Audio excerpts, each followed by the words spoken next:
usually.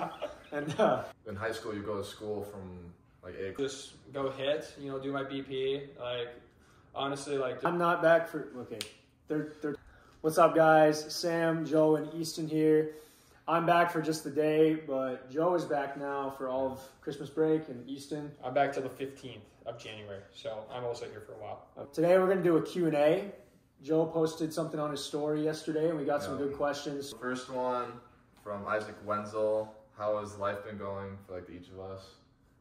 Sam, you can start. Yeah. Sure. Yeah, it's been good. Like, I like the college atmosphere a lot just because I have control over everything that I do, whether that's like training or in school. You guys might feel the same way. Like, having that freedom has been really nice, so I'm grateful for it. Yeah, I'll go next. I'll build off Sam there. At the U of M, it's like we do a lot of team stuff. Like, everything's just like team oriented, so like it's pretty cool. But you also have just a ton of time, so like I've been able to keep stay on track with all my studies and keep good grades. So like the life's been nice, a lot of freedom, a lot of free time, like Sam said.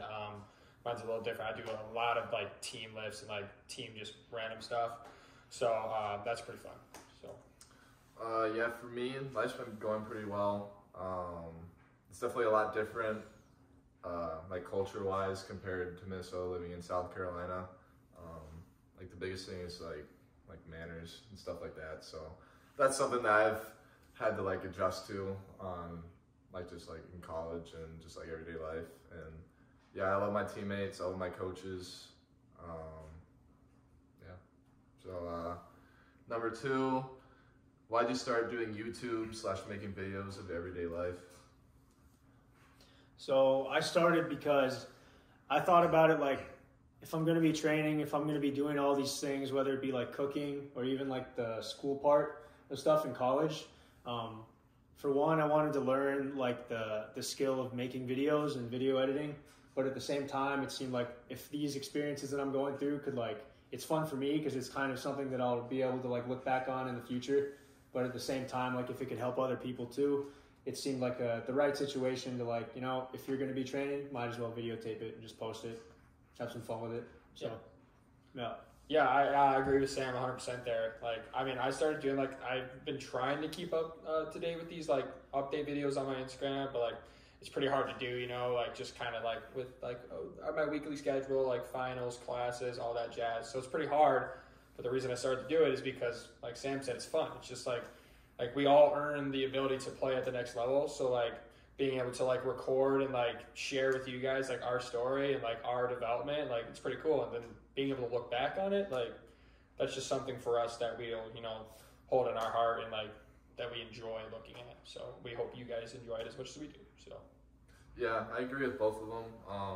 But for me, why I started doing it was because I feel like a lot of people look up to me, especially at the Rochester band cages and just at Lure in general, or just it's all around the area. I feel like people look up to me. So I want to be able to give them a resource to keep learning, and to learn from me. So that there's a direct way for them to keep learning from me and keep seeing what I've been doing and keep up with me. That's why I started. But I've learned to start loving the process and the journey and just making videos. So yeah, that's not really something I really wanted to come with it, but it has. Yeah. Number 3. What do you miss most about not playing on the same team? So we all haven't played, really haven't really all played on the same team before, but we've all been on the same, individually. Yeah. So I would say, so I played high school baseball with Joe, and then with Easton we played club baseball together.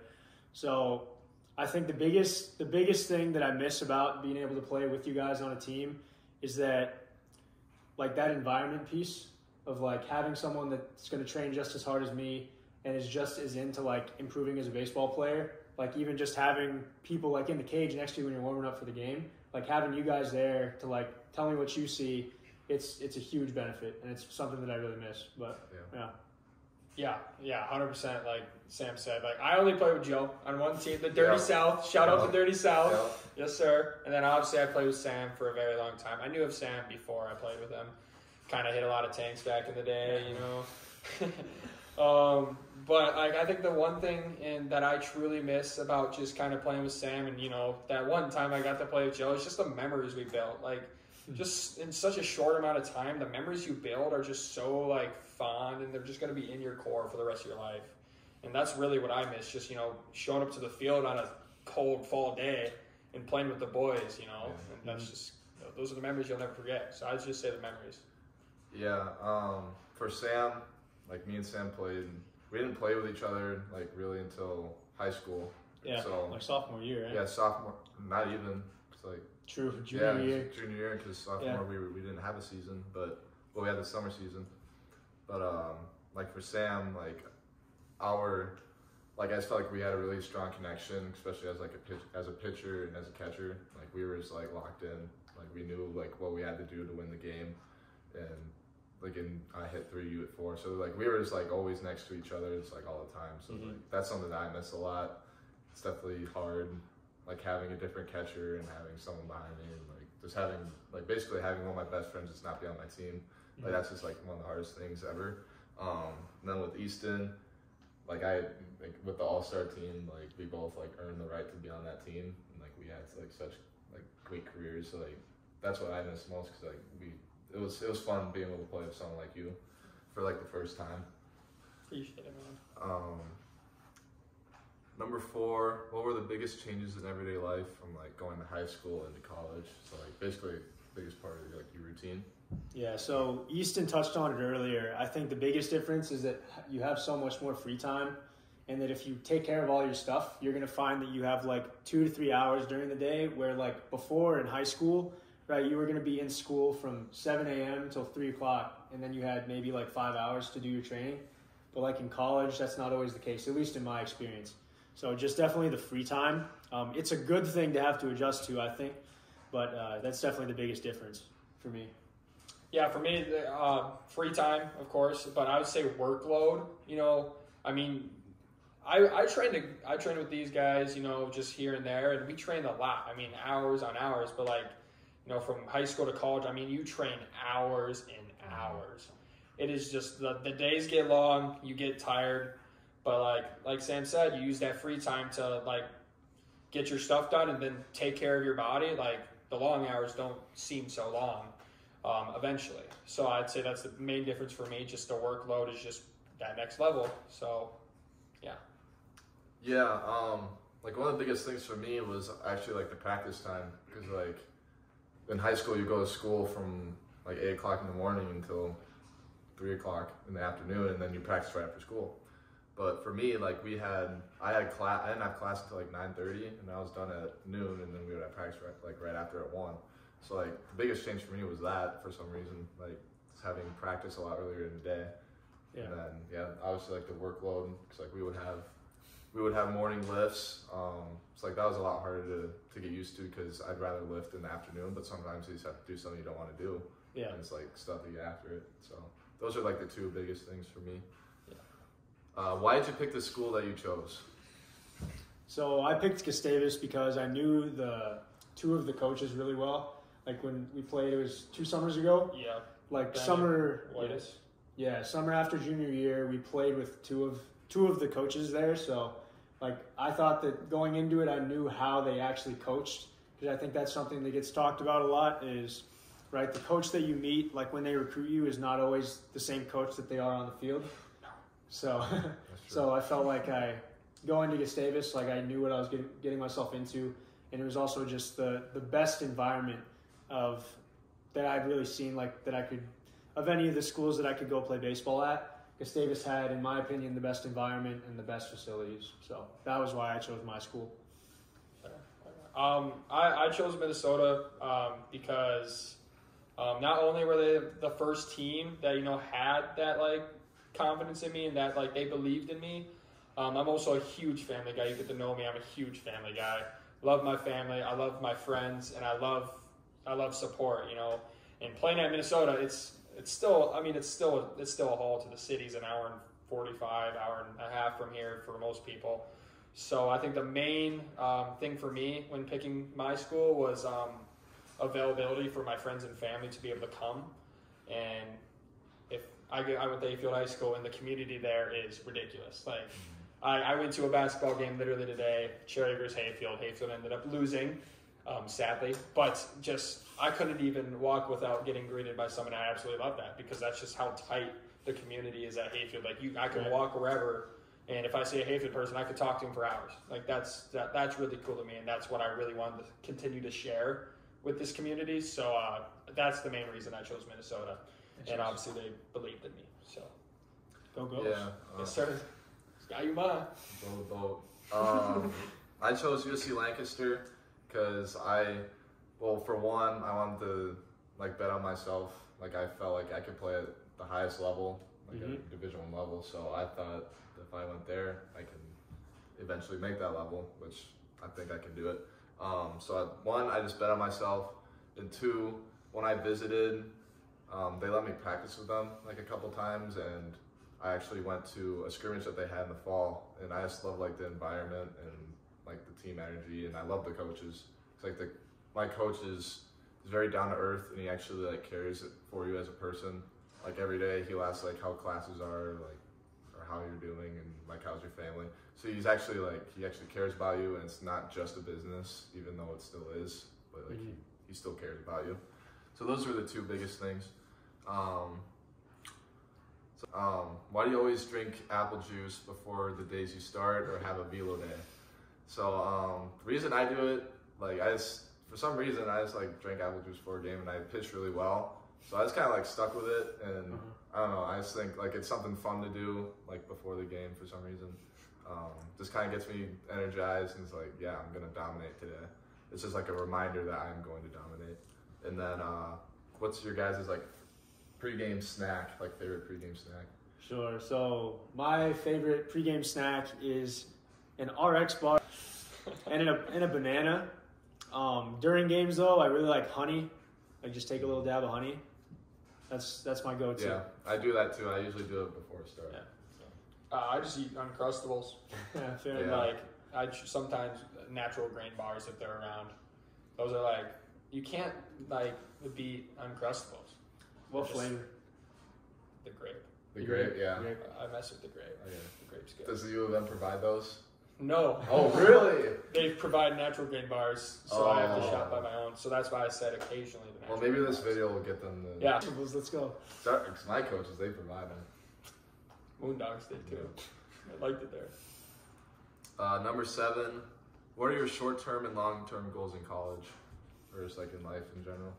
Sure. So short-term goals, so I'm going to frame it like this offseason. Yeah. It's like just this offseason. So hitting-wise, the goal is to be able to hit any pitch on the plate into the right center gap. Like for me, staying through the middle of the field has been something I've been working on this winter. And that's by the time the season comes, I want to be able to do that against any kind of velo, off speed. I think that's going to make me more adjustable. Throwing goal is I want to throw 80 down to second. So that's the goal. And then long term, I just think more in the sense, I guess, of the team. Like I want to win a MIAC championship, but then for me personally, I want to perform well enough in the MIAC, whether it's this year, whatever year it might be. I want to play in the Northwoods for at least a summer.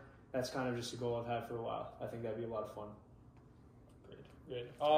My short-term goals is just kind of like building a foundation for myself, like mechanically. My mechanics aren't the greatest, and I've been kind of fine-tweaking them. So I think for me, that's kind of a short-term goal over this like winter break that I have before I got to go back and get right into the season. It's kind of just like fine-tuning those mechanics and kind of just making it feel natural and look natural. So that's kind of a short-term goal for me. And then long-term, obviously, the Gophers have been notoriously good, except for these last couple of years, So a long-term goal for myself as I continue to play for the Gophers is to kind of bring that name back up the ranks and show that the Gophers just had a couple bad years and hopefully win a championship or at least win the Big Ten or make it to the tournament or whatever. But I also want to add, I have a plan A and a plan B. Plan A is to play at that next level. I'm in college now. I made it to that next level, and that next level is the MLB. I guess minor leagues, but just get in there, get into that draft. Getting drafted and being able to make that next step and make new short-term goals, make new long-term goals. That's my goal, ultimately. But always have a plan B because you never know how your plan A will, happen. So, 100%. For me, so my like short-term like off-season goals are just I want to try and get back up to like 89, 90 range for the spring. I think that's like very attainable for me because I've been up there in the past summer and spring. So I think once I get back up there, like I could be a very good pitcher for the Lancers. And then like pitch design, I want to get a better slider and work on and keep my two seam like very consistent. Like sometimes I have very inconsistent movement with it, so I want to get that locked down. And my changeup's always been good. And then another goal is to get a lot faster. So I want to run at least a 7 flat 60. This fall I ran a 7.3, 7.4, something like that. So I've been sprinting like 4 times a week. So, and then long term, like just like Easton said, like now that I'm in college, well, really my first step is like getting to like the Division I level or D2 or really good D2 level, and then after that is like trying to get drafted, and like 'cause that's like our dream or whatever. So like those are our goals. What is the biggest piece of advice you can give to someone in the recruiting process? So biggest advice I would give to anyone in the recruiting process is, like, for one, to just know what you want out of your baseball experience. So if you know that you want to play right away, then that should really factor into how you look at the schools that you're looking at. Like, you really want to get a sense of, look at the roster and know, am I going to be able to play here? Just, you'll get the sense when you really think about it. But yeah, that's my advice. Know what you want out of the baseball program and the college experience, because if you know that, it's going to become very clear to you what school is really the right fit for you. I'd say my biggest advice is go with the feel. Don't go to a college because it's Vanderbilt, right? Like, that goes along with like the playing time thing. Like, Vanderbilt's a very good school, but like, again, if you're not going to play, like, you're not going to develop. And if that's what you want, then that's what you want. But like, go with the feel. Like, when I went to Minnesota, I instantly felt like that was my home. Like, I visited a couple other colleges and it just didn't feel right. Something was just off, So I'd say just go with the feel. Don't go with the, like, I guess, clout. Yeah. So that's my biggest advice. So. For me, like, go where you're wanted. Like, if you're gonna go somewhere and they're kind of on the edge about you being on the team, and they're not really invested in you. Like, it's probably not gonna be the best spot for you because from day one they never really had true faith in you. Like, for me, when I went to Lancaster, they had full faith in me, and like, they knew that they wanted me to be on the team. And honestly, like, go somewhere where there's not, especially if you're gonna go Juco, don't go somewhere that's has 60 to 70 guys, because you're just not gonna develop. Because like, at that level, there's only 2 coaches, so it's like, and that's really at any level. Yeah. It's like, if you have like a ton of guys and there's only like a couple coaches, then you're not gonna develop. So where I'm at, we only carry 34 guys, so there's a lot more development going on. And then number 9, what is the biggest piece of advice you can give someone in high school, just like in general? So the biggest advice I could give to anyone in high school is something that I kind of realized after high school was done, or like after the recruiting process was all done, is the only thing you really need to focus on is becoming the best version of yourself as a baseball player, right? Like, the recruiting process is, your success in the recruiting process, I think, like, and you guys could probably speak to this too, right? Is like, it's a result of how good of a baseball player you are in many cases. And I think that in high school, it's really easy to think more about the recruiting process. How do I get my name out to these schools? But I believe that, right, if you're a good enough baseball player, those opportunities are going to find you as long as you're playing games and you're putting yourself out there. Like, so basically, just if you're in high school, just focus on becoming the best baseball player that you can, because those opportunities they'll find their way to you if you really work that hard and become that good. I would just say, just don't take high school ball for granted, man. It happens once. Mm-hmm. Some people only get a couple years of it. Some people get, a decent amount of time in it. And I try to cherish every single memory I had in high school, and it's gone now. I'm on to that next level, and I'm always going to miss it. So don't take it for granted, because it only happens once. Once it's done, it's done.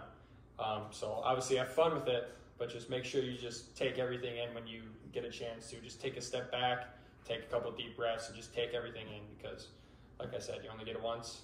We all got it once, and now we're on to the next level. And I guarantee you all these boys to my left and right, they miss high school. Everybody misses high school ball because we didn't take it for granted, right? So that's my advice. So yeah, for sure. I would take it like from two different perspectives. Like one, just like in general, just like being someone in high school, like keep like your circle like relatively small, but like don't keep it small. Like keep like have like a good group of friends that you're like really close with. Like that's better than having like popularity and having many friends who don't truly care about you. Like that's what I realized like in college, like a lot, like I built like a really good group of friends that are like gonna be with me throughout like college and maybe throughout the rest of my life, like Sam and Easton and like a couple others. So it's like if you build really good relationships with just like a few people, that's better than like having like a broadened like spectrum of people who don't truly care about you. And then from like a baseball side, like it's still about like using your time wisely. Because if you're at school for 8 hours of the day, what are you gonna do with like your next 8? So like you gotta get your homework done. You gotta go to training. You gotta eat. You gotta get 8+ hours of sleep. Like those are the biggest things that like developed me from like being like a poor baseball player to being a pretty damn good one. So like, and then once you're like in the recruiting process, like I would try not to worry about it so much because like my junior year I was so worried about it, like sometimes it prevented me from just like focus on winning. So like that was like the biggest jump from my junior to senior year. Like I was just focused on winning and like being a good teammate. Like I wasn't worried at all about like what colleges were looking at me or whatever. So those were like kind of, yeah. Number 10, who's the most influential person in your life? So I'm going to say there's two, like overall just my dad, like in terms of how I live, like how I go about my business, definitely like off the field. But in addition to that, Easton knows him really well too, is Trig. So Trig, Trig is, he was our coach for, he coached you a few times. I had him first in 13U, I think, and I had him about 14, and then I had Lonnie, so I had him for 2 years, 13, 14. Yeah, like Trig for me. You had him, I think, 15. Yeah, it was 15s. 15 black, yeah, I think it was. But yeah, like the first time it wasn't the first time, but like the biggest moment where I've ever had adversity in baseball, Trig was the one to kind of pick me up and like just kind of show me the ropes of like how do you manage adversity in baseball, and then in addition to that, like just in life in general too. So Trig has been a very, very big reason why I am who I am today. Yeah, obviously I could say so many people, but like I'm gonna agree with Sam there. I'm 100% picking Trig because Trig helped me through one of the hardest times of my life. Because not only Trig was a very good coach and a very good human being, that dude cares for every single person he makes a connection with. And he has a strong connection with Sam, he has a strong connection with me, he has a strong connection with a lot of people. But he really shows you and proves to you that he believes in you and trusts you and that you're like family to him. And that's why he's so influential. Because I almost quit baseball, but then Trig talked to me, and I mean, it was a very, very long conversation, and I owe him a lot because obviously if I quit, I wouldn't be here today, and I wouldn't be at Minnesota, and I wouldn't be chasing my dream that I've always had over, a few altercations in high school. Like, things happened, but he was there, and he helped me, and I want to also, take time to, thank my mom because that mom since came in. She knew something was wrong, but I'm a very to-myself person for the most part. I share with my, very close friends, but she told Trig, and Trig came to my help, and he really helped me get through that, and I owe him a lot, and he's never going to make me ever repay him, and that's why he's one of the most influential people in my life. So yeah, that's dope. I never knew about Trig. I'm surprised he hasn't ever told me that. Trig's a god. So Mitch Brown, he's been there for me ever since really my freshman year. As you all probably know, I was pretty big and like pretty big, and then he kind of like kickstarted like my weight loss journey, and like he just always like believed in me and like saw something that he saw in me that he saw in himself. Like he tells me that all the time, that he saw something in me that reminded him of himself. So that's why he invested so much into me and my development and just like who I am as a person and as a baseball player. So Mitch Brown, so shout out to you. And then lastly, what's your typical full game day routine? I love this question. So in the MIAC, we play all of our games, I think for the most part, at least home games at Gustavus are in the afternoon because we don't have lights. So I'll finish class around noon, and then after that I'll get lunch. My plan is to warm up inside because it's going to be really cold at the beginning of the season. So I'll warm up in there, and then I'll head out to the field like hour and a half before game time, swing, take IO, play the game, and then after that, go get dinner. That's the one bright side of playing early is like you can still I'll still be able to study and study and eat afterwards. So yeah, that's my plan. I would say I have like multiple for like different like teams. So like high school, I was a huge nerd. I'd go like an hour before and like do my T work and stuff, and then I would like warm up and then like play. And then I went to go play for the Moondogs, and I was like, yeah, that's just not it. So like for the Moondogs, this is summer ball. Let's say this is summer ball, so it's a little different. I would show up about 10 minutes before BP, and I would eat 2 Uncrustables, and then I would boot gang 2 more for the game. Depending on if I played or not, I might eat them, I might not. But then I would just go hit, do my BP. Like, honestly, like during summer ball, I got like a tan in half the time during BP. Like that was just like my typical ritual. Right? It's weird, dude. It's summer ball. But then I would, about 30 minutes before the game, I'd throw and like stretch. And then, I'd just basically hop right into the game. But like at college, I go an hour before BP starts, and I bunt and I stretch and I make sure like all my like mechanical stuff is done, and then we do BP, and then I throw, and then I do IO, and then I like ideally would eat Uncrustables, right? But I'm settling with natural grain bars right now, so that's what we got. So 2 natural grain bars before every game, and then that's it. That's my ritual there. All right, so yeah, I'm gonna take it from 2 sides. So like in high school, like specifically like games I would pitch, I would usually wake up earlier in the morning to take like a walk to get like my blood moving and like just like get outside and like get some sun or whatever. And then I would have breakfast and then like go to school, and then we would hit before the game, and then we would head over to the field. And then I would like do like all my stretching, and then like do the bullpen, and then go out in the game. And then after the game, sometimes we would, especially late in the season, we went to El Pueblo quite often, got some tacos. But if not, like probably my favorite game day, like post game day meal is like Chipotle or something. Hell yeah. Unless mom made something, and then try to go to bed early, because you gotta wake up early for the next day for school. So. And then drink plenty of water. You gotta drink a lot of water.